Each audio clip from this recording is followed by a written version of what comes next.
እኛም ለእርሱ የሆንን አንድ አምላክ አብ አለን ብሎ ዘጋው። አንድ አምላክ። ኦኬ አስቸገረ። ኦኬ ካልተሰማማን ይከብዳል በጣም። አብ አለን ጎበዝ። ለምንድን ነው የሚቆ ያ እሺ ሞዴሬት እንትን ነው አይ ቲንክ ሞዴሬተር ስጠኝና እኔ ላስተካክለው። ቆይ አንዴ። ኦኬ እሺ፣ እንዴት አድርጌ ነው? ሴት አለ ኢብራሂም የት አለ? ስም የት አለ? ከላይ አካውንት ይንካውና ከጎን ራስን እንትን ላይ አድርገው ለታብታብም እንዲመች ትልቁ ላይ አድርግና ከዛ ነው ያስተካክለዋል ኢንሻአላህ። ኦኬ እንዴት ነው ያልቻለበት? የሚገርማችሁ ነገር እስከዛሬ አልለመድኩም ይሄንን ቲክቶክ እኔ ራይት where is ካሳው እንደውም ለቆ ወጣ መሰለኝ። እሺ እስቲ ቆይ ራሴን መጀመሪያ ትልቁ ላይ አድርግ። ራሴን ትልቁ ላይ ለማድረግ ራሱ እንዴት ነው የሚደረገው? ነው እኔ ራሴን ሽሪንክ ላድርግልህ። ቆይ እስቲ ማድረግ ትችላለህ? እኔ ራሴን ሽሪንክ አድርግ። እሺ አሁን ኢብራሂም አይደለም። ቆይ ሞዴሬተር ልስጥ። ቆይ ሞዴሬተር ልስጥ። እንዴት ነው ሞዴሬተር መሰጥ? አቡናት ፋሎ ላድርግ መጀመሪያ።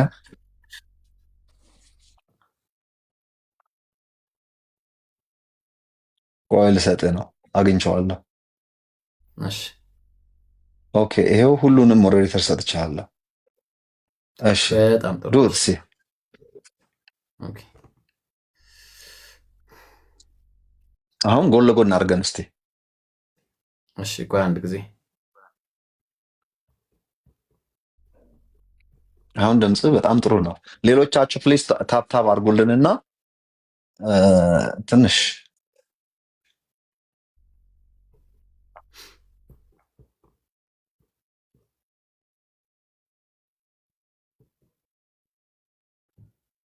ወንደርፉል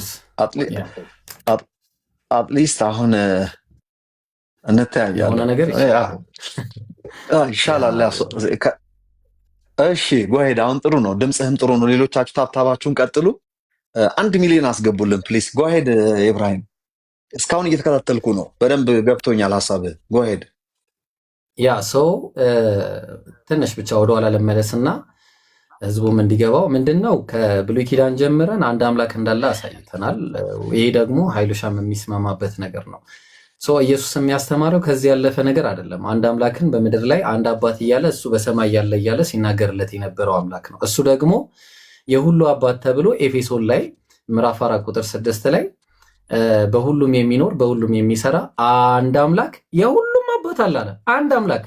ስለዚህ የአንዱ አምላክ የሁሉ አባት የተባለው የኢየሱስን ተነጥሎ ለኢየሱስ ብቻ ያልሆነ አይደለም፣ የኢየሱስም ጭምር ነው። ምን አለ ዮሐንስ ወንጌል 20:17 ላይ ወደ አባቴ እና ወደ አባታችሁ አለ፣ ወደ አምላኬና ወደ አምላካችሁ። የኢየሱስ አባት የነሱ አባት ነው፣ የኢየሱስ አምላክ የነሱ አምላክ መሆኑን ነው የተናገረው። ይሄ ነገር ስናየው ስንት አምላክ አለ፣ ማን ነው እውነተኛው አምላክ ብለን ስንል እውነተኛ አምላክ ብቻ ነው ከአንተን የላከውንም ኢየሱስ ክርስቶስ ያውቁ ዘንድ ይህች የዘላለም ሕይወት ናት ብሎ ዮሐንስ 17:3 ላይ ሲናገር እናየዋለን። ኢየሱስ ሲሰብከው የነበረው ሲናገርለት የነበረ አንድ አምላክ አለ። እሱም አባቴ ብሎ ሲጠራ የነበረው የሁሉ አምላክ የሆነው አንድ አምላክ አብ አለን ተብሎ የተጠቀሰለት አንደኛ ቆሮንቶስ 8 ላይ ቁጥር 4 ላይ ከአንዱም በቀር ማንም አምላክ እንደሌለ እናውቃለን አለ። ማንም ምንም አላለም። ማንነት ነው የጠቀሰው እዚህ ጋር ማንነት። ተግባባ። ማንነት ደግሞ ማለት አብ ማንነት ነው፣ ወልድ ማንነት ነው፣ መንፈስ ቅዱስ ማንነት ነው። በማንነት እንደ አብ ያለ ማንነት አምላክ ተብሎ የሚጠቀስ ማንም የለም ብሎ ተናገረ። ለዛ ነው ወረደና ነገር ሁሉ ከእርሱ የሆነ አለ ምንጭ፣ እኛም ለእርሱ የሆነን ፍጡራን ማለት ነው እንዳለ አስገኝ ያላቸው። ስለዚህ አንድ አምላክ አብ አለን ብሎ ዘጋው የአምላክን ጉዳይ ማለት ነው። በቃ አምላክ እንዳይነሳ ከዚህ በኋላ አንድ አምላክ አብ አለን በማለት ከዚህ በኋላ ሌላ አይነት ነገር እንዳይነሳ ከአብ ውጭ ሌላ አምላክ የለም ብሎ ቁጭ አድርገው ማለት ነው። በጣም ደስ የሚል ነገር ነው። ኢየሱስ ታዲያ ማን ነው ብለን ካልን እዛው ጋር ሲናገር አንድ ጌታ ኢየሱስ ክርስቶስ አለን ይላል። በነገራችን ላይ ማን ነው የሚያስገባው? ሰው እንዳይገባ ፕሊዝ። ማን ነው የገባው? እንትን አሁን እኔና እሱ ብቻ ነው የምናወራው ፕሊዝ። ኦኬ ስለማንፈልጋችሁ ሳይሆን ፕሊዝ እንደው በጣም በይቅርታ። ቅድም ካሳሁን ግን እሱ ሞዴሬተራችን ስለሆነ እሱ መግባት ይችላል። ሌሎች ሰዎች ግን ማንም ሰው እንዳይገባ። እሺ ጓሄድ እየሰማሁ ነው። በጣም አሪፍ ነው። ክርስቶስ ግን ማን ነው ብለን ካልን ክርስቶስ እዛው ጋር አንድ ጌታ ኢየሱስ ክርስቶስ አለን ብሎ ይናገራል። እኔ ጌታ የሚለውን ቃል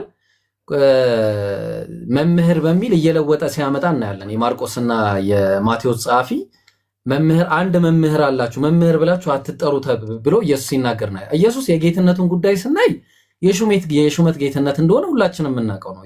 ሐዋርያት ሥራ 2:36 ላይ እናንተ የሰቀላችሁትን ኢየሱስን እግዚአብሔር ጌታም ክርስቶስም እንዳደረገው የእስራኤል ወገን ሁሉ በእርግጥ ይወቅ ይላል። ስለዚህ እግዚአብሔር ጌትነትም ሰጥቶታል፣ ምንም ሰጥቶታል፣ እንዲሁም ክርስቶስነት ሰጥቶታል። ክርስቶስ ማለት ምንድነው ስንል ቅድም ኃይልሻ ሲል እንዳለው ሐዋርያት ሥራ ምዕራፍ 10 ቁጥር 38 ላይ ምን እያለ ይናገራል? የናዝሬቱን ኢየሱስ እግዚአብሔር በመንፈስ ቅዱስ በኃይልም ቀባው ይላል። ቅባት ምንድነው? ኃይል ነው። ከዛ ማዳን እንዲችል አረገው ማለት ነው። ክርስቶስ አረገው። ለዛ ነው አንደኛ ዮሐንስ መልእክት ምዕራፍ 5 ቁጥር 1 ላይ ክርስቶስ ነው ብሎ በኢየሱስ የሚያምን ሁሉ ከእግዚአብሔር ተወልዷልና አለ። ስለዚህ አሁን ኢየሱስን አምላክ ነው ብሎ አይደለም፣ ክርስቶስ ነው ብሎ በኢየሱስ ያመነ ሁሉ ምን ይባላል? ከእግዚአብሔር። እኛም ክርስቶስ ነው ብለን እናምናለን፣ እኛ ሙስሊሞች። ምክንያቱም መሲህ ብለን እንጠራዋለን። አንተም ክርስቶስ ነው ብለን እንጠራዋለን። ኢየሱስ አምላክ አለው ብለን እናምናለን፣ አንተም ታምናለህ። ትልቁ አንድ የሚያደርገን እነዚህ ሁለት ነገሮች ናቸው። ኢየሱስን ክርስቶስ አይደለም ብሎ የማያምን ደግሞ የተረገመ ነው ብሎ ጳውሎስ ቁጭ አድርጎት እናያለን ማለት ነው። ስለዚህ በአንድ አምላክ ዙሪያ እንስማማለን ማለት ነው። አሁን የሚያስማማን ይሄ ከሆነ ኢየሱስ ሰው መሆኑንም ከተስማማን፣ ግን ችግሩ አሁን ኢየሱስ በስጋ የተገለጠ አምላክ ነው ብዬ ደግሞ አላምንም። እሱን ደግሞ አንተ ታስረዳንና እኔ ጥያቄ ጠይቃለሁ ማለት ነው። ኢብራሂም አንበሳ ኢብራሂም ስማ እንጂ አሁን የጠቀስካቸውን ጥቅሶች በሙሉ እኔ አምነዋለሁ። አሁን ይህንን ልክ እንደማምነው አድርገን የጠቀስከው የጀመርከው ከዕብራውያን ማን ነው ከዘዳግም አንድ አምላክ የሚለውን። አዎ የክርስቲያን አምላክ አንድ አምላክ ነው፣ በጣም ትክክል። ግን አንተ የጠቀስክበት ምክንያት ይገባኛል። እዛ ጋር እስራኤሎች ስማ አምላካችን እግዚአብሔር አንድ ነውና ብሎ የተናገረውን ከምን አንጻር እንደጠቀስክ የስላሴን የኛ ክርስቲያኖችን የስላሴ ኮንሰፕት እሱን የሚቃረን ሀሳብ እንደሆነ በማሰብ ታሳቢ በማድረግ ይመስለኛል። ምክንያቱም መጽሐፍ ቅዱሳችሁ የያዛችሁት ባይብል አንድ አምላክ መሆኑን ተናግሮ ሳለ እናንተ ግን ሶስት አደረጋችሁት ነው። ይሄንን እናወራለን። إذا جاء أحدهم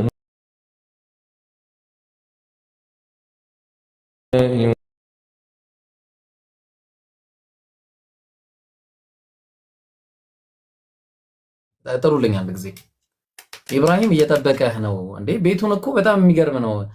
ሄደን 1000-2000 ሰው ቁጭ ብሎ እያወራ እኔና ኃይሉ ቤቱን ዘጉበት። በጣም ያሳዝናል ወላሂ። ኢትስ ናት ፌር። ክርስቲያኖች እንደዚህ አይነት ነገር አግባብ አይደለም ወላሂ። ኢትስ ናት ፌር፣ ኢትስ ናት ሪሊ ፌር ወላሂ። በጣም የሚደብር ነገር እና ኡስታዝ ሰላም አለይኩም።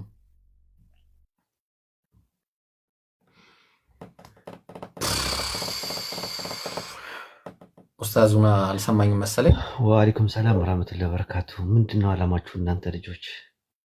ሰው ምን አደረገ ነው የምትሉት? ወዴት ሂድ ነው የምትሉት? ለማን ነው አቤት? ኡስታዝ አንተ ያስተረፍከውን እኔም ልነካካ ብዬ ነው። ኃይሉን እኮ ጀምረኸው እኮ አልጨረስከውም ኡስታዝ። ረሳኸው እንዴ? በነካፍ አይ ኃይሉን ጀምረህልን ነበረ ያኔ አስታውሳለሁና አልጨረስከውም። እና እኔ እኮ መጫን አልወድም ሰው። ለዛ ነው በለቀቅ ነው ማድረጋቸው በራሳቸው ሰዓት እንዲመጡ ማለት ነው። በነገራችን ላይ እንደዚህ ሙሉ ጊዜያችሁን ከሰጣችሁ ላይ ቀር ወላሂ እኛ ስራ እየሰራን ምናምን ነው የምንመጣው። ስለዚህ በተቻለ አቅም ያጀማ ይቅርታ ኢብሮ እንዳትቀየመኝና ኢብራሂምን ፎሎ አድርጉት። በዛሬ ደግሞ ጊፍት ያላችሁ ሰዎች ደግሞ ጊፍት ስጡት። ወላሂ ከይቅርታ ጋር ኢብሮ ይሄ የኔ ሀሳብ ነው፣ ያንተ ሀሳብ አይደለም። ጊፍት ያላችሁ ጊፍት ስጧቸው፣ ለወንድሞች አበረታቷቸው፣ አይዟችሁ በላቸው። በሀሳብ በጉልበትን በንዋይ ከጎናቸው ሁኑ። የምር ሌሎቻችን የራሳችን ስራ አለን። ስለዚህ እነዚህ ልጆች ፉል ታይም ነው የሰጡት ለዚህ ነገር እና አስቡበት። ወላሂ ምንም አጀር ካላ ዘንድ ታገኙታላችሁ። ዳዋ እየተስፋፋ ነው። በጣም እየተጠናከረ ነው ያለው። ደግሞ ፍቅራቸውን ደግሞ ተመልከቱት። በጣም መከባበር አለ፣ መዋደድ አለ። ምንም ነገር ሙስሊም ወንድሞች እና እህቶች መካከል የሆነ ነገር ቢፈጠር እንኳን ገመዱ አለ። ላኢላሃ ኢለላህ የሚል ገመድ አለ። ሄዶ የትም አባቱ አያመጣም። ያኮረፈም አኩርፎ ይመለሳል። የተቆጣም ከቆጣው ይመለሳል። ከነፍስየው ይልቅ ያው ዲን ከፊት ለፊት እንዳለ ያውቀዋል። ዋጋ እንደሚያስከፍለው ያውቀዋል። ስለዚህ ያለው አማራጭ ተባብሮ እነዚህ ልጆች በፍቅር በአንድነት በመከባበር ሁሉም አሁን ተሰብስበው እየሰሩ ነው ያሉት። እናንተ ደግሞ ከስር አበረታቷቸው። ጊፍት ያላችሁ ልጆች ጊፍት ስጧቸው። ይሄ የኔ ሀሳብ ነው፣ የነሱ አይደለም። እንዳትቀየሙኝ። እነ ኢብሮን ምናምን አሁን ይቀየሙኛል። እነ ሰላን ኢምራን ቢሰሙ ይቀየሙኛል። እኔ እንደ ሀሳብ ቤት ሲከፍቱ ጊፍት ስጧቸው። በደንብ አድርጋችሁ መረቅ አድርጋችሁ ስጧቸው። በዛ ላይ ደግሞ አዋሯቸው በሀሳብ በጉልበት። እኔ አሁን በሀሳብ በጉልበት አለው ከጎናቸው ነኝ። ሌሎቻችሁ ደግሞ በነዋይም የሚያስፈልጋቸው ለምሳሌ የዓመት እንትን ካስፈለገ ምንድነው ኔትወርክ ምንድን የሚባለው ዳታ መሙላት ካስፈለገ የዓመት ሙሉና ስጧቸው። ላፕቶፕ ካስፈለጋቸው ላፕቶፕ፣ የሆነ መጽሐፍ አማዞን ላይ ለምሳሌ መግዛት አይችሉም እነሱ ከኢትዮጵያ ውጭ ስላሉ፣ እንደዚህ ሲያስፈልግም እንደዛው ገዝታችሁ አገር ቤት ላኩላቸው መጽሐፉ። እንደዚህ አይነት ነገሮች ተባበሯቸው። ኢንሻአላህ ዳዋውን ለማሳደግ ነው፣ ሌላ ነገር አይደለም። ሌላ ምንም አላማ አይደለም። አብሽሩ። ይሄ ነው። ልጆች ተኝተዋል። ኤብሮ ኡስታዝ ግን ከሁሉ በላይ ማለት ነው ወላይ ቀደም ቪዲዮ ስሰራ ከ2 ሰዓት በላይ ደክሜ ነው የሰራሁትና የሰራሁት ቪዲዮ ስለ ነብያችን ሰለላሁ ዐለይሂ ወሰለም ፕሮፌሲ ነውና 5000 ሰው ብቻ ይሄ ሁሉ ሰው እያለ 5000 ሰው ብቻ ነው ያየውና እኔ እንደው ሁሉ ቀርቶብኝ የምሰራው ቪዲዮ እንደው ቫይራል ቢወጣልኝ እንደው ይሄን እንደው ወሲያ ስጣቸው ነው ያልሰባ ብለውኛልና እንደው አንድ ነገር ነው። እሱም አንድ ነገር ነው። ሼር አድርጉለት፣ ኮፒ ሊንክ አድርጉለት። እሱ ራሱ አንድ እንትን ነው። ዋናው ነገር እሱ ነው። በተለይ ጀዛከላህ ኡስታዙና አላህ ይጠብቅህ። ያው ወይ አብደላህ በጣም ይቅርታ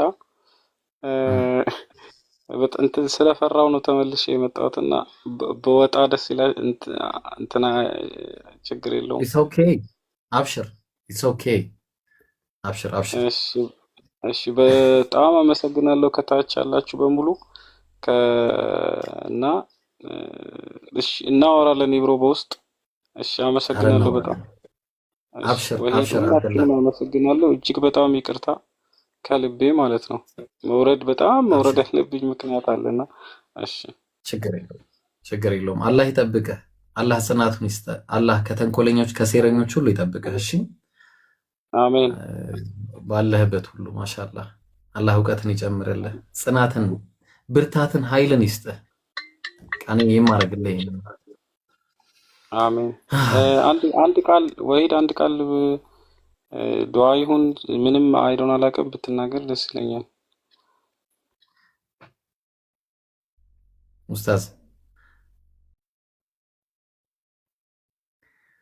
ልጆች ተኝተዋል። ኢንሻአላህ ነገ ቤት እመጣለሁ። ከከፈት ቤሪያ ወይ ደግሞ ኤብሮ ጋር እመጣለሁ ኢንሻአላህ። የነገ ሰው ይበላል። በደንብ ነው የማወራው። ተይዣለሁ። ልጆች ተኝተዋል። እሺ በጣም አመሰግናለሁ። ሰላም ሁኑልኝ። እሺ ደህና ደር። አላህ ይጠብቀን። ሰላም አለይኩም ወራህመቱላህ።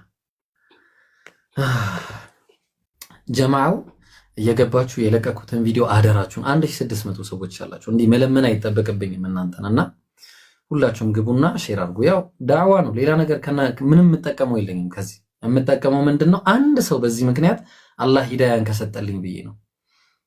አንድ ሰው በቃ በዚች ቪዲዮ በዚች ፕሮፌሲ ምክንያት አንድ ሰው እንደው ሂዳያ ያገኝበታል ብዬ አስቤ ነው የሰራሁትና ልፋቴንም ከንቱ አታርጉብኝ። እሺ እንደው ለአላህ ብላችሁ ግቡና 1600 ሰዎች አላችሁ ቫይራል እንዲወጣ አድርጉት። ሼር፣ ኮፒ ሊንክ፣ ኮሜንት፣ ሪፖስት 6000 ተራ ነው ለኔ። ምክንያቱም 6000 አይደለም እንዲገባ እኔ ህዝብ እንዲያየው ነው የምፈልገው። 100,000 ምናምን እንዲገባ ነው። ተግባባን? እንደዛ ነው የሚፈለገው ማለት ነው። ኤኒዌይስ ሀይሉሻ እንዴት ሆነ? ቤቱ ሄዳችሁ በጣም ነው ያናደዱኝ። ወላሂ ቤቱን ዘጉበት እኮ። ሀይሉሻን ሄዳችሁ አያችሁት? ስና ፌር ወላሂ በጣም ስና ሪሊ ፌር። ለምን እንዳዘጉበት አልገባኝም እኔ ቅድም። ኤኒዌይስ እሺ ቤሪያ ሰልሟል። እሺ ክርስቲያኖች መግባት ትችላላችሁ። ክርስቲያን ካለ መግባት ይችላል ኢንሻአላህ። ከ5 ሰዓት በኋላ ነው የኔ ኔትወርክ የሚሰራው ማለት ነው። ማን ነበር? አለይኩም ሄራን ወይ ኡስታዝ ሄራን አለች። ወአለይኩም ሰላም ወራህመቱላሂ ወበረካቱ። ኡስታዝ እንዴት ነህ? ቆይ ተሻለክ? የምር ስንት ጊዜዋ 6 ወር ያልፈኛል ካየዋ። አላህ ይጠብቅሽ ባለሽበት። አሚን አሚን ነው የምትይው? አሚን ነው የምትይው አንቺ? እሺ ጥያቄ ያላችሁ ማንኛችሁም ግቡ። በቃ እሺ ጥያቄ ያላችሁ ጥያቄ ብቻ ነው ግን የምፈልገው። እሺ ዝም ብሎ ሪኩዌስት እንዳልኩ ጥያቄ ያለው ሰው ከታች አንድ ቁጥር ብቻ 60 ምናምን ሰው ነው ገስት የሚልከውና መሀል ላይ በነገራችን ላይ ኢብሮ ቪዲዮን እናስታውሳለን። ከዛ ውጪ ኢንሻአላህ ፈትዋ አይደለም ፈትዋ እንዳጠይቁ አየር ላይ ነው የምትሰየፉት። ጠቡ ነው የሚለው መሰለኝና ቀን ጀምሮ ገስት የላከ ነበር። እሱን አስቀድመው ኢብሮ ሴቲውን ወንድ والله አለም ወረደ። እሺ ካሊድ እንደው ወቀሳ አላህን ፍሩ ወቀሳ ምን ነው ኡስታዝ መርስልስ ሴንት ነው ወንድ ነው ስላለ እኔ ስላስገባኝ እኔ ከሁለቱም ነኝ። ችግር የለውም። ያወቀኝ ነው እንደዚህ ያለ መልሰጣ። እኔ እኮ ከኢብሮ ነው የተማርኩት። ኢብሮ አንተ እኮ አንዳንድ ጊዜ ስታንዳርድ ባይ ምናምን ትጠቀማለህ። እኔ ብዙ ካንተ ይማራሉ፣ ግን ብዙ ጊዜ ላይ ሚዩት እንደሚያደርጉኝ አላውቅም። ኤኒዌይ ወደ ጉዳይ ልግባ። ጀዛከላሁ ኡስታዜ። እኔ ከምሬ ነው እዛ ገብቻለሁ። በጣም ነው የሚከታተላችሁ። ግን አንዳንድ ጊዜ ፕሊስ አድሚኖች የሚያወራ ሰው ሐሳብ ያለው ሰው እንደ የተለያየ ቁም ነገር ያላቸው ለመስጠት የሚሰጡ ሰዎች ፕሊስ ይላቸዋል። አላህ ብዬ ነው የምወዳችሁ። እኔ ከእናንተ ውጪ ሌላ የለኝም። በተለይ እዚህ ከመጣሁ እናንተ ካገኘው ብዙሩም እንደኔ የሚገባ ሰው የለም። ከምሬን እንደኔ ብዙሩም ገብቼ ማውራ የለም። ዝም ብላችሁ ግን አንተ መናገር ነው ማውራት ካልቻላችሁ ሊቭ ሚ አሎን። ካልተሳደብኩ እኔ ክርስቲያኖቹ የማየው ነገር እንደ አድሚኖች ነው። ፕሊስ ተጠንቀቁ። ኡስታዝ ነው። ስለዚህ ወንድሜ ስለሰለመው ደግሞ ማሻአላህ ላስት ዊክ ወላሂ በጣም ደስ ብሎኛል። ለአላህ ብላችሁ ዱዓ አድርጉለት ይሰልማል ብዬ ነበር። ያው ከኔ በፊት ወንድሞች ተናገሩ። አላህ ሱብሃነሁ ወተዓላ ወንድሞቼ ሂዳያ የሚሰጠው አላህ ነው። ከምድር ነው የምላችሁ። አንዳንድ ጊዜ ለማን ነው አላህ ሂዳያ እንደሚሰጥ፣ ለማን ቀዳዳ እንደሚከፍት፣ ለማን ልቡ እንደሚከፍት ይነበር ነው ኦንሊ አላህ knows። በት አንተ ከቻልሽ እኔ ከቻል والله ከልብ ዱዓ እናርግ። በቃ አለቀ። الدعاء والعباده ዱዓ እኮ ቀላል ነገር ነው ያመስላችሁ። ዱዓ እኮ ብዙ ነገር ነው እኮ የምትሰጠው ወንድሞች። ግን እኛ እንደ ሙስሊም አስላታችን ውስጣችን ለዚህ ነው والله ከምሬ ኢብሮ አንተ የድሬዳዋ ልጅ ስትለኝ ነበር ከዚህ በፊት የድሬዳዋ ልጅ ያው ታውቃለህ። ዛሬ አውራ የፈለከውን አውራ አይ ነው አብሽር አውራ ለምሳሌ እኔ ስናገር ከምንም ነው ከእናንተስ በማግኘት በጣም ደስ ብሎኛል። ለኛ ሁለተኛ ደግሞ እኔ ነው እንግዲህ ባለኝ አቅሜን ለመናገር ያለኝን ሙቀት አላህ Subhanahu Wa Ta'ala የሰጠኝም ትንሿ ነገር በልጉኒ አዋላያ የምትለው ደግሞ ለመተንፈስ ብዙ ጊዜ ሩም ገባለሁ። አንዳንድ ጊዜ ጅዋጅ የሚገቡ ሰዎች ደግሞ ደዋ ያርኩ ወጣሉ። በጣም ግን ሙቀት የለኝም። ኤቪደንስ ካሉን ግን ተለብየ እናንተ ጋር ሌሎች ሰዎች ነው ማድረሳችሁ። ለምን ፍራት የለኝም ለማውራት ሐሳብ ለመስጠት ወንድሞችን ለማስመሰገን በተለይ አድሚኖች ኡስታዶች ሁሉም በተለይ ኡስታድ ወሂድም በጣም ወደው ወንድሜም ከዚህ በፊት እንደው ምን ብስል ነበር ኡስታድ ወሂድ ካሰማችሁኝ ወላሂ ወንድሞችና እህቶቼ ፕሊዝ ንጽጽር የምታረጉት ኡስታዶች ፕሊዝ ተነጋገሩ። በስተጀርባ አንዳንድ ጊዜ ሆኖሩም አንድ ላይ ተሰባሰቡ። አንዳንድ ነገር ሆኖ ነገር አድርጉ ብዬ ነበር ሐሳብ ያው የመጣ ነው። ማሻአላህ ደስ ብሎኛል። አየህ አንዳንድ ጊዜ አንድ ላይ ተሰባሰባችሁ ስትመጡ በጣም ደስ ይላል። ለምን እናኮራለን? አሁን ለምሳሌ 1300 አለ። ኢብሮ ሲወጣ ማን ይወጣል? ማዘጋጀት አለብህ። እኔ ሲወጣ ሌላ ማን ነው የሚከፍተው? እንደዛ ማሰብ ብዙ ጊዜ ተያወራ ነበር። ኖ ዋልስት ሚ ዋት እኔ ስለሙጫው እንደ እብድ ይመስላችኋል? እብድ አይደለም ወንድሜ። እብድ ከውስጡ ጥሩ ነገር አለ። በደማርካ አዳምጡት። ሙጫው የምናገረው ከልቡ ነው። ለአላህና ለነብያችን ሰለላሁ ዐለይሂ ወሰለም ፍቅርና ውዴታ ስላለው ብቻ ነው እንዲታቁልኝና ወንድሜን ቅድም የሰለመ በጣም ደስ አለኝ። ሳይሰልም ግን አላዳመጥኩ። ሲሰማ ግን በጣም ደስ ብሎኛል። ላስት ዊክ ሲናገር እንዳው የሪያን ወንድም መሰለኝ አይደል? የሪያን ወንድም ነው እንዴ? ኖ እሱ አይደለም ነው ያው የሪያን ጓደኛ ማሻአላህ እዛው ትክስ ያደረገ ማሻአላህ። አንዳንድ ጊዜ እንዳው ነብያችን ሰለላሁ ዐለይሂ ወሰለም ከማጋር ነው ዱዓ ጥሩ እንደምታገኙ ከማጋር ነው አጅን አላህ አልነገረ ነብያችን አልነገሩ ነገሮች አላህ የሚያውቀው ብቻ ነው። የኔ ዱዓ ሊሆን ይችላል ይነበር ነው የእምራን ይሁን አላቆም የኡስታዝ ወሂድ ወላ አላቆ በማድረጋችን ብቻ ወላሂ አንድ ሰው ጥሩ ነገር ያገኛል። እኔ በኔ በኩል ግን 100% ዱዓ ሲያረኩት በዛ ሰዓት ሰውየው እንደው ሰለመ ለማለት ይችላሉ። ቢካዝ የራሴ ነዋ ካለ ካልመሸርኬ አላህ ሱብሓነሁ ወተዓላ እያንዳንዳችሁ እንደዛ ማለት ትችላላችሁ። ስለዚህ ወላሂ አላህ ሱብሓነሁ ወተዓላ ወንድሜ በተቻለ ቅድም አንድ ነገር ስናገር ነበር። በጣም ይገርማችሁ ልክ ስሰለም እኮ ብዙ ነገር እስኮ ቴክስትና ቴሌፎን እየተደወለልብኝ አለ እና ወንድሞችና እህቶቼ ደግሞ ብዙ ነገር ነገሩት። እኛ ዲናችን አንድ ወደ ከጨለማ ወደ ብርሃን ሲመጣ ምን አለ ደስተኛ ይለናል። እንደናው ለኮ ወለ ምስቴና ሰርግ እንኳን ሲገባ እኮ እንደዚህ አልደሰትም። በጣም ይገርማችሁ እናቴ ከመቃብር ወጣች ብሎ እኮ አንደሰትም። በጣም ይገርማችሁ ግን አንድ ሰው ሰለመ ስል ምን አለ እናለቅሳለን፣ እንደሰታለን። ቢኮዝ ሰውየው ከአዛብ ያወጣን ነው እኮ ከጨለማ ወደ ብርሃን ሲገባ ወደ አላህ ሲጠጋ ምን አለ ደስ ይለናል። ሁላችን ከልብ እንደሰት፣ እንዋረድ፣ እንፋቀር። እቺን ለማለት ፈልጌ ነው። ከተቻለ መጠን ፕሊዝ ወንድሞችና እህቶቼ በተለይ አሰል ሙስሊም በተቻለ መጠን ሙስሊሞች ክርስቲያን እዚህ ሲመጡ ሌላ እንደ እብሮም ሌሎቻችሁ እንግዳ ሲመጡ ፕሊዝ መጥፎ ቴክስት አትጻፉ፣ መጥፎ ቴክስት አትጻፉ አደራችሁ። እኛ ተምሳሌት እንሁን፣ ተምሳሌታችን እናሳያቸው። እችን ነው የምላችሁ። ብዙ ጊዜ ነው ልብ ያለው ልብ ይበል ፕሊዝ ብዬ ብዙ እጽፋለሁ። ተጠንቀቁ ወንድሞቼ፣ አንጻፍ። አንዳንድ ጊዜ ሙስሊም መስለው ደግሞ አንዱ አሉ። አንዳንድ ጊዜ ሙስሊም ስም ይዘው እንደ ላባሽ እንደ ከአላህ ያፈነገጡ እንደሱ ይሻላል። እንደው ከነዙ ደግሞ ተጠንቀቁ ፕሊዝ። ኢንሻአላህ ጀዛኩሙላሁ ወንድሞቼ። እኔ እንደዚህ የሚያሳውረኝ ወላሂ ከሁለት ቀን በኋላ እኔ ጋር ጾም ነው። በደስታ ጾም ሁላችን ጾማችን በደስታ ተቀብለን በደስታ ወንድሞቻችን አይቶቻችን በሰላም እናሰርፍ አላህ አድርገን። ይሄ ወንድማችን ደግሞ ባለቀ ሰዓት ጾሙ በመጣለበት ኢንሻአላህ የዘላለም ጾሙን የሚጾም አላህ አድርግለት፣ ንጹህ ጽናቱን ይስጠው አላህ ሱብሓነሁ ወተዓላ። ቀጣዩ ደግሞ በሱ ሰበብ አላህ ሱብሓነሁ ወተዓላ ሌሎቹንም በሱ ምክንያት ሌሎቹ እንዲመጡ አላህ አድርግላቸው። አምን በል ወንድሜ፣ ዱዓ ባርጉ። ሌላ ደግሞ ይዘርፋሉ በዚህ ጾም። እመነኝ፣ አምን በል። እኔ አይደለሁም የምሰጠው አላህ ነው። አላህ ሱብሓነሁ እድዑኒ ፈስተጅብ ለኩም ብለዋል። ለምኑ ይሰጠዋለሁ። ስትለምነው ብቻ ነው አላህ ሱብሓነሁ በሩ አንኳኩተን ሌላ በዚህ አምራችን በዚህ ጾማችን ኢንሻአላህ እንዳለ እስልምና የሚገርፉ ሰዎች አላህ ያሳየን።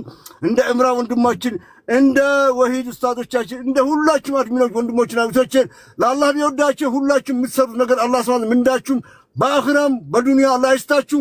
ሁላችሁም ለአላህ ብለን የምንወደድ አላህ አድርገን። ጀዛኩሙላሁ ኸይር ጀዛ። ስላስገባችሁ ደስ ብሎኛል። ተንፈስ ብያለሁ። ነገ ደግሞ ላላ ማታ ነው ኢንሻአላህ። ከልብ ዱዓ ነው ማድረግላችሁ። አላህ ወዳላችሁ አላህ ይምራችሁ። ሁላችን አፉቱላ እንባባል። አላህ ሱብሓነሁ ወተዓላ ደግሞ መጪው ረመዳን ነው ኢንሻአላህ። ያው የጀነቱ ደግሞ ክፍት ነች። ሸይጣኑ ተዘግቷል። ሸይጣን የሰው ሸይጣን ደግሞ አለች፣ ጭፍራ ሸይጣን አለ እንዳትረሷት። ጭፍራ ሸይጣን ከውስጣችን ስላሉ እነሱ እንዳትረሱት። እሱም በውስጣችን ደግሞ እንውጣ ኢንሻአላህ። ጀዛኩሙላሁ ኸይር ጀዛ። በዚህ ሰበብ አላህ ሱብሓነሁ የመጨረሻው ረመዳን እንዳያልቅብን አላህ የዘላለሙ ረመዳን ስትል በጀነት ምን ተሰበሰበ አላህ አድርገን። ሰላም አለይኩም ወራህመቱላሂ ወበረካቱ። ኡስታዴ ወሂድ ታሟል ብለሃል። አላህ ኢንሻአላህ ያፍልህ። አላህ ሱብሓነሁ ወተዓላ ከአሁን በኋላ ኢንሻአላህ ከዛም ሰላም ሰጥቶ ጤና ሰጥቶ ከአሁን በኋላ ከምሽታ ከሚያወሳውስና ከህመም ሁሉ አላህ ሱብሓነሁ ወተዓላ ፈይ ይበልህ ኢንሻአላህ። አላህ ሱብሓነሁ ሊፈትን ነው እንደምታውቁት። አላህ አንዳንድ ጊዜ ለሚወልደው ሰው ነው አንድ ጊዜ የሚፈትነውና ኢንሻአላህ ኡስታዳችን ደግሞ ኢንሻአላህ ለታመሙ ሰዎች ሁሉ አላህ አፊያ አድርግላቸው። ለሞቱ ወንድሞችና እህቶቻችን ደግሞ አላህ በጀነት ይስጣቸው። እኛም እድሜ ጤና ሰጥቶን በጥሩ ነገር ስራጠል ሙስተቅቢል ይዘን የምንሄድ ሰዎች አላህ አድርገን። ሰላም አለይኩም ወራህመቱላሂ ወበረካቱ። ጀዛከላህ ኢብራሂም። ወአለይኩም ሰላም ወራህመቱላሂ ወበረካቱ። እሺ አላህ ይቀበል። እሺ ጀዛከላህ ኸይር። አሁን ወደ ጉዳያችን እንገባለን።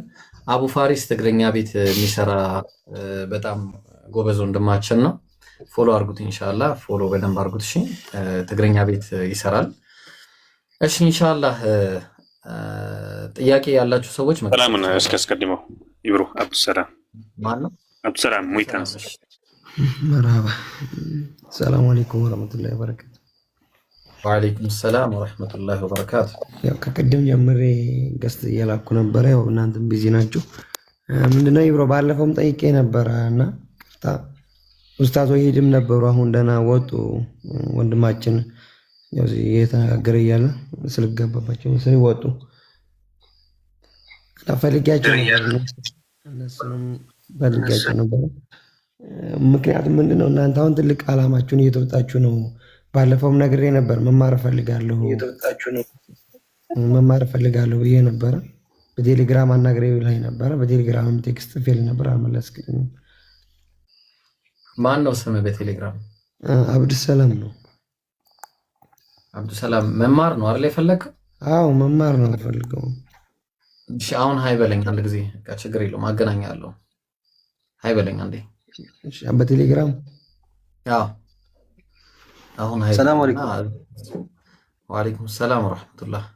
እሺ አሁን ጋይስ ሰላም ሰላም ጋይስ። አሁን ከዚህ በኋላ ግን ማለት ነው የምትገቡ ሰዎች ጥያቄ ለመጠየቅ ብቻ። እሺ አይሰማም ይብሮ። ወአለይኩም ሰላም ወራህመቱላሂ ወበረካቱ። ይሰማል? እሺ ብሮ ኢብሮ ፈልጌህ ነበር። ባለፈው እኮ ስልክልህ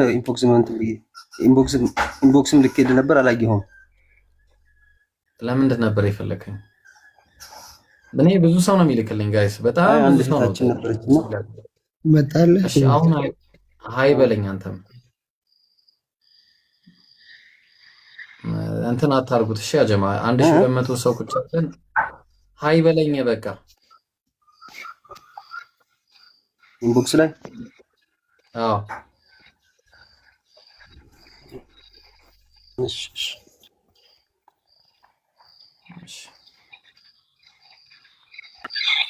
ሰላም አለይኩም ወራህመቱላሂ ወበረካቱ። ኢብሮ ወአለይኩም ሰላም ወራህመቱላህ። ሰላም ነው። ሪኩዌስት አልቀበልም አለኝ ኢብሮ። እንዴት ላርግ ታዲያ? እኔ ምን ላርግ ኢብሮ? እሺ እንዴት ላርግ? ነው ያው ከሱ ተቀበለው። እሺ ከአብዱ ሰላም ተቀበል። ሪኩዌስት አልቀበልም አለኝ ኢብሮ። አረ ሀቢቢ ከአብዱ ሰላም ተቀበል። አረ ሰውን እያስወጣችሁት ነው ለአላህ ብላችሁ እንዴ። አብዱ ሰላም አናግርና አስተው። እሺ በቃ ሁለታችሁም ታችሁ ነው በቃ። እሺ እሺ ማን ነበረ ጥያቄ ያላችሁ? ቀጥሉ። ጥያቄ ነበረኝ። በእኛ በቁርአናችን ላይ የክርስቲያኖችን መጽሐፍ ተቀበሉ ይላል። ስለዚህ እስኪ አስረዳኝ። አይልም። አይ ተቀበሉ የሚል ነገር የለም። ነብዩ ሰለላሁ ዐለይሂ ወሰለምን አላህ ምን አላቸው? ከአንተ በፊት ወንዶችን እንጂ መልእክተኛ አድርጌ አላኩም አላቸው አላህ ለነብዩ ሰለላሁ ዐለይሂ ወሰለም። ይህንን ደግሞ ጉዳይ አስመልክቶ ማታቁ ከሆነ ሌሎችንም ጠይቁ ነው። ተግባባን? ከዚህ በፊት ሲላኩ የነበሩት ሰዎች ናቸው እንጂ መላእክት አይደሉም። ለነቢያት ሲላኩ የነበሩት ማን ነው? ነብዩ ነው ሲላኩ የነበሩት። ይህንን አስመልክቶ ነው እንጂ አህለል ኪታቦችን ሂዱና ጠይቋቸው እነሱ ነው ትክክለኛ ሃይማኖት ምናምን የሚል ነገር የለም። እንደዛ ነው ነገሩ። ግልጽ ነው። አይዋ መርሐባ። ደግሞ አንድ ጥያቄ አለኝ። ጠይቅ። ክርስቲያን ገብቷል አረፋ። ምናልባት ካልቾከል ከማለት ነው ክርስቲያን ኢብሮ ይጨርስ። እሺ ችግር የለም። ጨርስ አንዴ። ቶሎ በል። ችግር የለም። ያኛው ራሱ ጠብቀዋል። አረ ችግር የለውም። ጠይቅ። ከሱ ጋር አናቆምማ። አንተ ጠይቅ። እሺ ዙሁርና አሱር ድምጽ ከፍ አርግተን የማንፈልገው ስንሰግድ ይሄንን ትሄድና ወይ እሱ ቤት ትሄዳለህ፣ አለዛ ደግሞ ሰፈር መስጂድ የለም። እናንተ ሰፈር መስጂድ አለ አይደለ? ሰፈራችሁ ሀቢቢ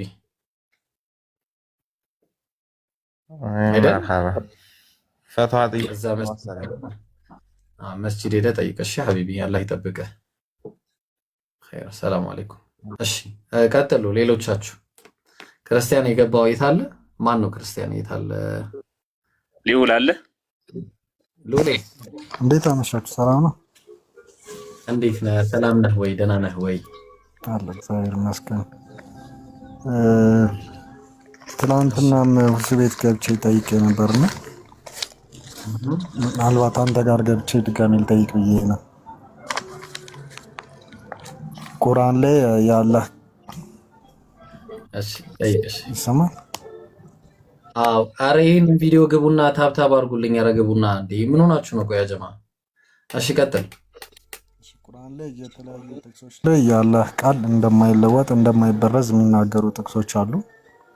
በተመሳሳይ ደግሞ ቁርአን ላይም ከቁርአን በፊት የነበሩትን ወንጌልና ቶራ አላህ እንዳወረደው የሚናገሩ ጥቅሶች አሉና ሁለቱ እንዴት ይስማማሉ? ማለት የአላህ ቃል የማይቀየር የማይበረዝ ከሆነ እንዴትስ የበፊቶቹ ወንጌሎች እና ቶራ እንዴት ሊበረስ ይቻላል የሚለው ነበር። ያ በትክክል አላህ ቁርአን ላይ ምን ይላል? ላ ተብዲለ ለማን ነው? ላ ተብዲለ ለከሊማ ለአላህ ቃል ቃሉ ተዛላለኝም ለአላህ ቃል ልዋጭ የለውም ነው። ልዋጭ የለውም ማለት ምን ማለት ነው ብለን ካልን ለምሳሌ ነብዩ መሐመድ አለይሂ ሰላቱ ሰላም እንደሚመጡ አላህ ቁርአን ላይ ያኔ ኢየሱስ ተናግሯል ብሎ ተናግሮ ነበር። ምን ብሎ ያቲ ሚን ባዕድ ኢስሙሁ አሕመድ ከኔ በኋላ በሚመጣ ነብይ አበስራችኋለሁ ብሎ ተናገረ። ተግባባን? ምንድነው ያ ነብይ ነብያችን ሙሐመድ አለይሂ ሰላም ስሙ አሕመድ የተባለ ተብሎ ተቀምጦ ነበረ በመጽሐፋቸው ላይ። ይሄ ቃል አልተቀየረም። ገብቷል? አላህ ቃሉን ፈጸመ ማለት ነው። ለአላህ ቃል ልዋጭ የለውም ሲባል ይሄ ነው። ይሄንን መጽሐፍማ ይሄ ከሆነ ችግሩ ይሄ ቁርአን ሊቃጠል ይችላል፣ ሰዎች ሊያቃጠሉት ይችላሉ። ይሄንን ቁርአን ሰው ሊከድንበት ይችላል፣ አፈር ብዙ ነገር ሊያደርገው ይችላል።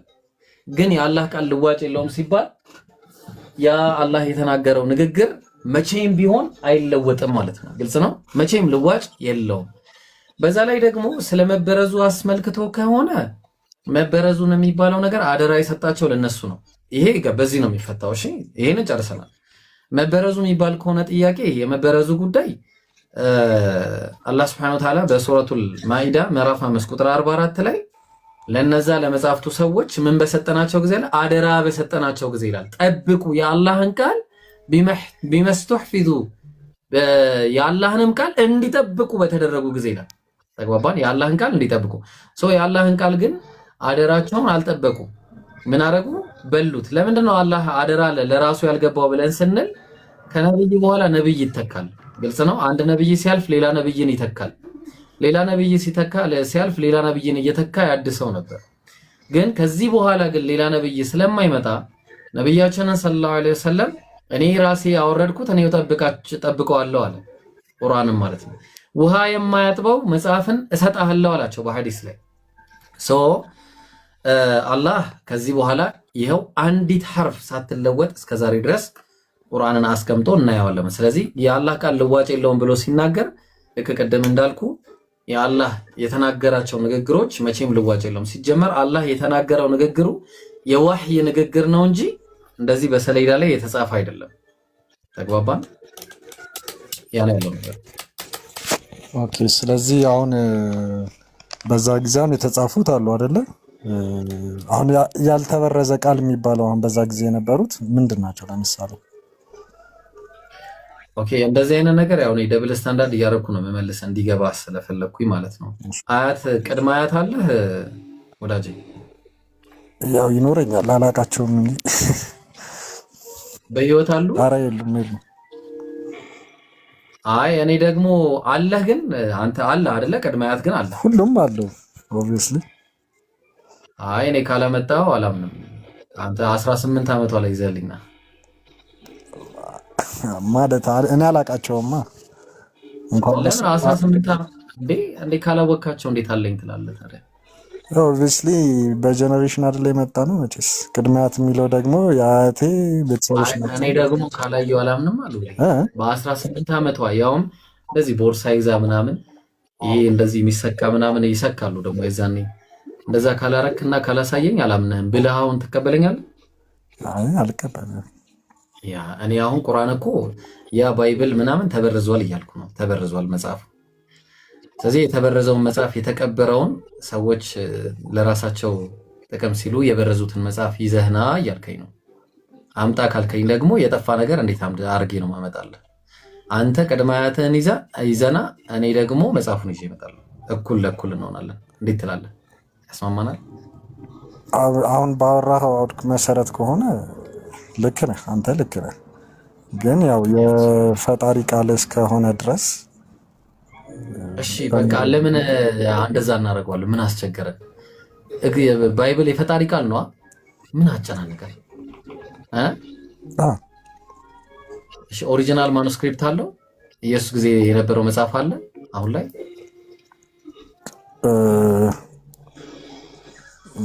ማለት አለ የግሪኮቹ አለ አይደለ? ከዛ አይደለ እየተተረጎሙ የሚመጡት። ኧረ ተው፣ ኢየሱስ በግሪክ ነው እንደ ተናገረው? ኖ አይ የተጻፉት ነው እንጂ ኦሪጂናል ባይብሎች እኮ የተጻፈው የተጻፈው እኮ ከጊዜ በኋላ ነው። ኢየሱስ እኮ አያውቃቸውም እነዚህ መጽሐፍ ታውቃለህ። በኢየሱስ ጊዜ የነበረ በወንጌል እመኑ ብሎ በምኩራቦች ውስጥ ሲሰብከው የነበረው መጽሐፍ አሁን አለ? እንጃ አላውቅም። የለም። በሙሉ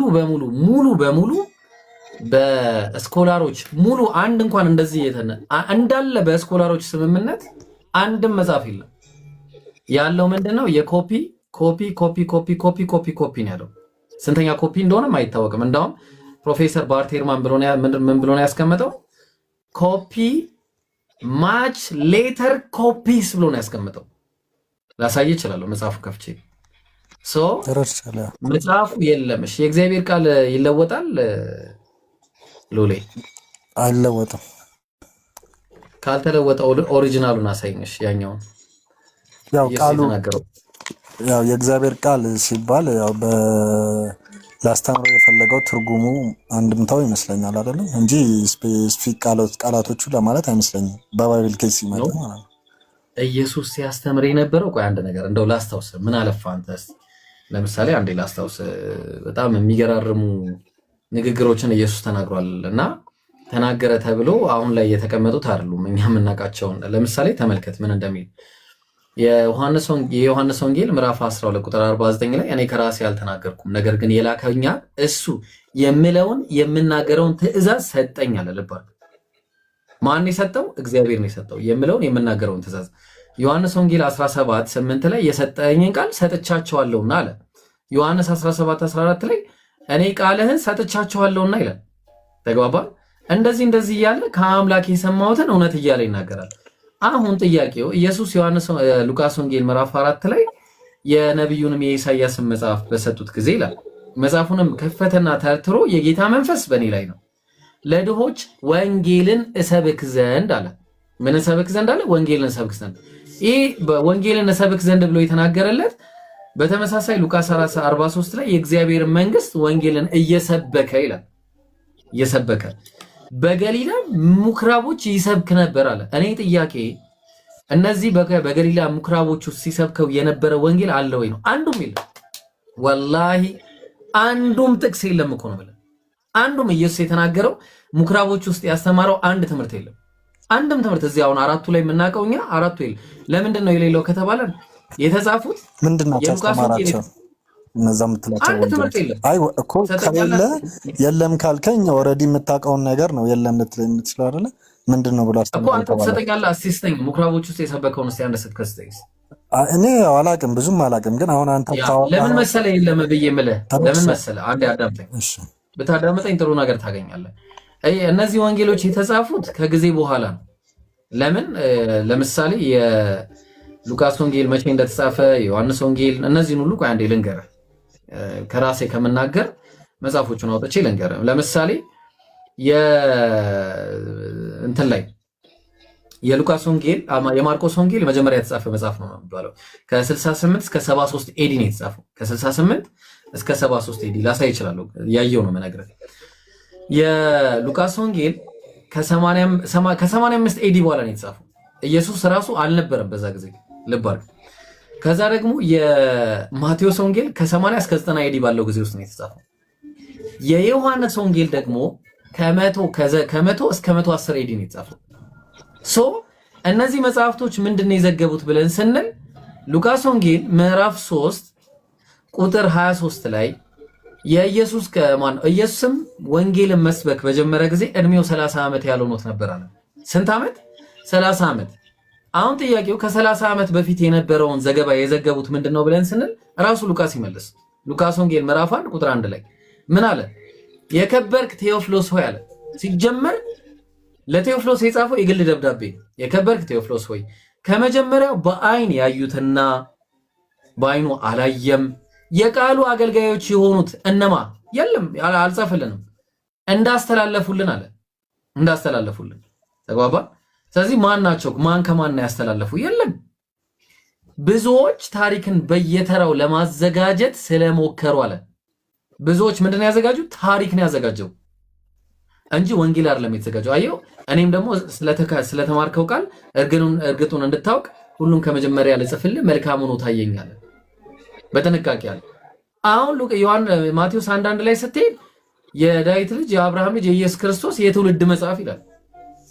ኢየሱስ እውነት ከአምላኩ የሰማው የትውልድ መጽሐፍ ነው? ሪሊ ትውልድ መጽሐፍ ነው አምላክ ያስተማረው? ኖ። ከአምላክ ሲሰማ የነበረው የድህነትን ጉዳይ ነው። ወንጌልን ነበር ሲሰብክ የነበረው። ያ ወንጌል የታለ ነው እኛ ጥያቄያችን። እሱ ወንጌል አይደለም እናንተ እጅ ላይ ያለው። የተጻፉ ብዙ ወንጌሎች ነበሩ። ኢየሱስ ከመጣ በኋላ ከሄደ በኋላ ራሱ የተጻፉ አሸን ወንጌሎች አሉ። ለምሳሌ ልንገር።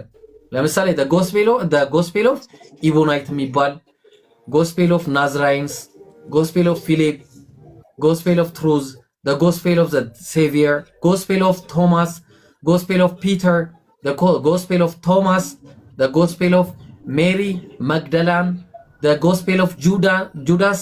እነዚህ ሁሉ 40 ምናምን በላይ የሆኑ ወንጌሎች ነበሩ። እነዚህ ሁሉ ግን የሚያወሩት ሁሉም አራቱንም ወንጌል ጨምሮ የኢየሱስን የህይወት ታሪክ እንጂ መጀመሪያ ኢየሱስ ከአምላኩ የሰማውን ወንጌል አይደለም። አላወሩም። እነዚህ ለምን የለም? ወንጌሎቹ የሉም።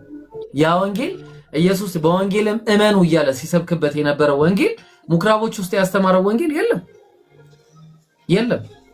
ካለ ማስረጃ አስተም ታዲያ አሁንም እኛን የሚያስተምሩን ታዲያ ምንድነው? ወንጌል ካልሆነ ወላሂ ይሄ ወንጌል አይደል? ይሄ የህይወት ታሪክ ነው እንዴ?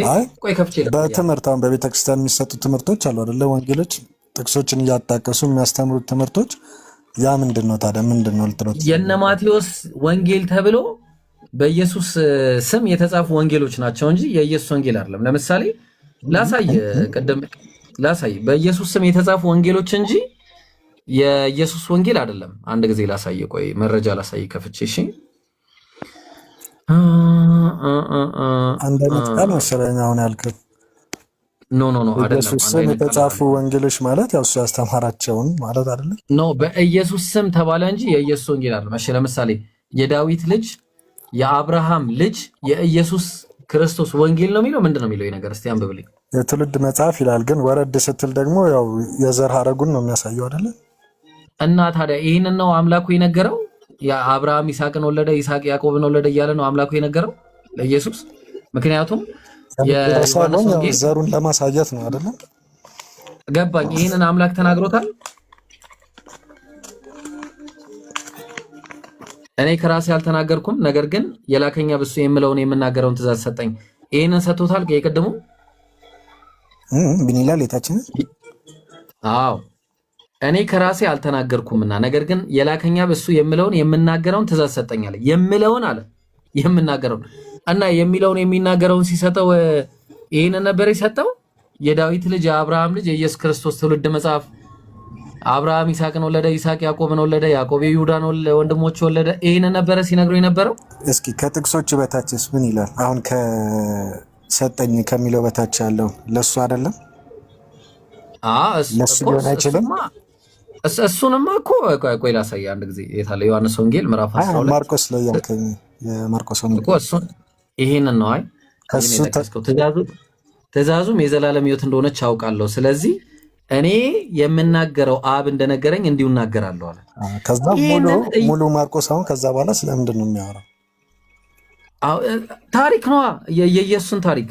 ኢየሱስ እንዲሆነ በዚህ ገባ፣ እንደዚህ ያደረገ፣ እንዲሆነ እያለ ነው የነገረን።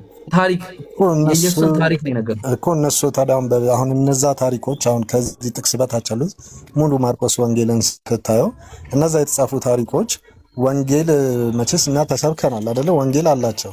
ስለዚህ ያንን ለማለት አይደለም ኢየሱስ ክርስቶስ እንደዚህ ሆነ እንደዚህ ያደረገ ሲባል ያንን ነገር ሲያደርግ አያይዞ የሚያስተምራቸው ነገሮች አሉና አያይዞ ማስተማሩ አይደለም። እኛ ችግራችን እኮ እሱ አይደለም። ይሄ ታሪክ ለምን ኖረ ብዬ ነው አልጠይቅም።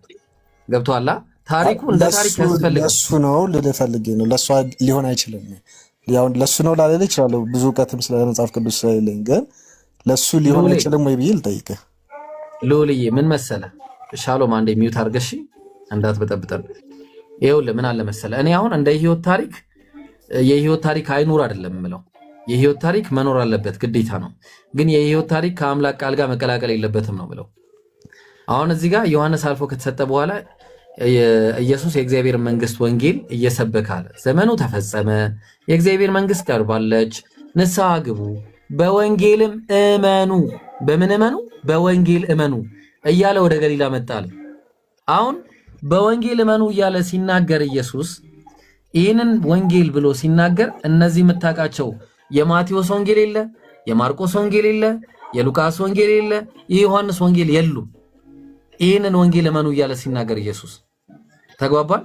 ኢየሱስ በተናገረበት ጊዜ ከማን ነው የሚሰማው ብለን ካልን የዮሐንስ ወንጌል ምዕራፍ 8 ቁጥር 40 ላይ ከአምላኬ ነው መሰማው ብሎ ነግሮናል። ነገር ግን አሁን ከእግዚአብሔር የሰማሁትን እውነት የነገርኳችሁን ሰው አለ። ከማን ነው የምናገረው አለ? ከእግዚአብሔር እየሰማው ነው የምናገረው። እኛ ትልቁ ጥያቄያችን ልዑልዬ፣ እኔ ትልቁ ጥያቄ ይሄንን ቃል ከእግዚአብሔር ነው ወይ የሰማው ኢየሱስ? የከበርክ ቴዎፍሎስ ሆይ ብሎ እግዚአብሔር ነግሮታል? ይሄን ነግሮታል ወይስ የግል ደብዳቤ ነው? አልነገረውም። ግን እሱ መኖሩ ደግሞ ከወንጌሉ ላይ ችግር ፈጥሯል ወይ? ምንድነው? ለምሳሌ እሱ መካተቱ ችግሩ ምንድነው? በኋላ እንመጣለን።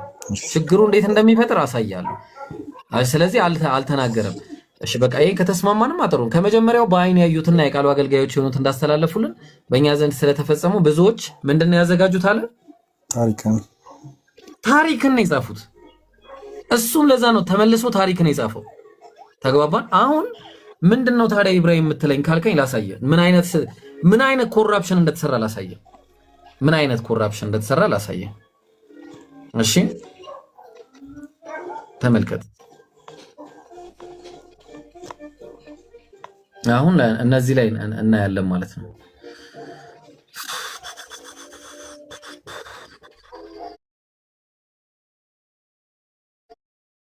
ፐርፌክት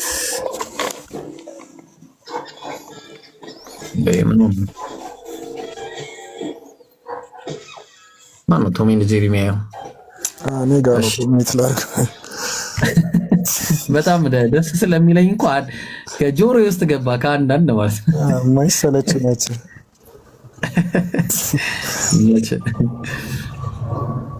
እሺ በደንብ አዳምጠኝ። እንግዲህ ይህንን ነገር አብረን ነው የምናየው። እንግዲህ ቶም ኤንድ ጄሪ እንዳለ እንትኖች የቴሌግራሜን ብትመለከት ሙሉ በሙሉ በቶም ኤንድ ጄሪ የተሰራ ሜም ነው እንዳለ ማለት ነው። እሺ ተመልከት። ማርቆስ ወንጌል ምዕራፍ 10 ላይ በደንብ አዳምጠኝ። ማዳመጥ ይፈልጋል። እሺ ምን አለ የማርቆስ ጸሐፊ? ምን ይላል? እርሱም አለ ኢየሱስ በመንገድ ሲወጣ አንድ ሰው ወደ እርሱ ሮጦ ተንበረከከለትና ወደ ኢየሱስ ምን አለው? ቸር መምህር ሆይ አለው። አንድ ጊዜ ኮንፊርም እያደረከኝ ነው የምትሄደው። እሺ ቸር መምህር የተባለው ማን ነው? እዚህ ጋር ኢየሱስ ነው። ኢየሱስ። እሺ ኢየሱስ ቸር መምህር ተብሏል። የዘላለም ሕይወት ወርስ ዘንድ ምን ላድርግ ነው ያለው? ምን ላድርግ? እሺ ምን ጥያቄው ይሄ ነበረ ብሎ ጠየቀ። ኢየሱስም ስለምን ቸር ትለኛለህ አለው። ማን ነው ቸር አትበለኝ እያለ ያለው ኢየሱስ? እዚህ ጋር ኢየሱስ። እሺ ከአንዱ ከእግዚአብሔር በቀር ቸር ማንም የለም አለ። ቸር ማን ነው ብሎ ነገረው? እግዚአብሔር አይደለ? በጣም ጥሩ። ሊትራሊ ኢየሱስ እዚህ የተናገረውን አይታል። እንግዲህ መጀመሪያ ኢየሱስ ቸር ተብሎ ተጠርቷል። ከዛ የዘላለም ሕይወት እንዴት እንደሚወርስ ጠይቆት ነበረ። ኢየሱስ ግን እኔን ቸር አትበለኝ አለው። ቸር ከአንዱ ከእግዚአብሔር በቀር ማንም የለም ብሎ መለሰለት። ጥሩ እሺ። ሉቃስም ተመሳሳይ ነው። የሉቃስ ወንጌል ምዕራፍ 18 ቁጥር 18 ከአለቆችም አንዱ ቸር መምህር ብሎ ኢየሱስን አለው የዘላለም ሕይወት ወርስ ዘንድ ምን ላድርግ አለው ብሎ ጠየቀው። ኢየሱስም ስለምን ቸር ትለኛለህ? ከአንዱ ከእግዚአብሔር በቀር ቸር ማንም የለም አለው። ጥሩ። ማቴዎስ ምን አለ? እዚህ ጋር ነው ችግር የሚመጣው። ማቴዎስ 19:16 እነሆም አንድ ሰው ቀርቦ መምህር ሆይ አለ። መምህር ሆይ ነው ያለው ወይስ ቸር መምህር ነው ያለው? እዚህ ጋር መምህር ሆይ። አንድ ለምንድን ነው ቸር የሚለው ያወጣውን እዚህ ስትመጣ ነው የምታገኘው። የዘላለም ሕይወት እወርስ ዘንድ ይህን ሰው አንዱ ላወርደው። የዘላለም ሕይወት እወርስ ዘንድ የታለ? የዘላለም ሕይወት እንዳገኝ ምን መልካም ላድርግ አለው። ምን መልካም ነገር ላድርግ? ልብ አድርግ። እዚህ ጋር ነበረ ይሄ መልካም የሚለው በእንግሊዝኛው አንድ አይነት ናቸው፣ ግሪኩም እዚህ ጋር ነበረች እቺ ቃል አወጣትና ኢየሱስን መልካም ማለት የሚለውን አውጥቶት ማንን መልካም አለው? ነገር የሚባለው ነገር የሐረጉ ባለቤት ተቀየረው። እዚህ ጋር ቸር የተባለው ነገር የሚባለው ሆነና ክርስቶስ ቸር አልተባለም ማለት ነው። በቃ ስለዚህ አሁን አንድ ነገር ሶልቭ አድርጓል። ምን የሚለውን ነገር ኢየሱስ ቸር የሚባለው ነገር አይደለም ብሎ አለፈው። ስለዚህ ኢየሱስም እኔ ቸር አይደለሁም አይልም።